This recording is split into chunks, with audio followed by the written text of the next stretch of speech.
30 ఏళ్లకి అయితే గీతే మంగళగిరి అవుతుంది. అంతకు మించి కనీసం బెజవాడ అవడం కూడా కష్టం. అంటే మంగళగిరితో కలుస్తుందేమో కొంచెం, మంగళగిరి స్థాయికి ఎదుగుతుంది. ఆ తర్వాత గుంటూరుకి ఎదగడానికి ఇంకో 30 ఏళ్ళు, విజయవాడ దాకా ఎదగడానికి ఇంకో 30 ఏళ్ళు పెట్టుకుంటే 100 ఏళ్ళు పడుతుంది. ఎందుకంటే బేసిక్ గా విజయవాడ ఏమన్నా కొత్తదా కాదు కదా, గుంటూరు ఏమన్నా కొత్తదా కాదు కదా, ఈ హైదరాబాద్ అయిపోయినాయా. కానీ ఎవరు వచ్చినా పాపులేషన్ పెంచాలి సార్, పాపులేషన్ పెరగాలి. అది అంటే ఈయన ఎలాగా అవదంటున్నారు, పోనీ బాబు గారి వల్ల సాధ్యం అవుతుంది? అసలు ఎవరి వల్ల కాదంటున్నాను. బేసిక్ సమస్య ఏంటంటే ఫ్లోటింగ్ పాపులేషన్ అనేటటువంటిది ఉండేది రాజధాని కోసం కాదు, నగరం కోసం.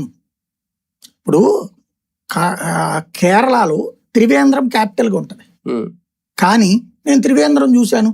త్రివేంద్రం ఒక నగరం, దట్స్ ఇట్. ఓ గుడివాడ స్థాయి ఉంటది ఊరు, అంతే.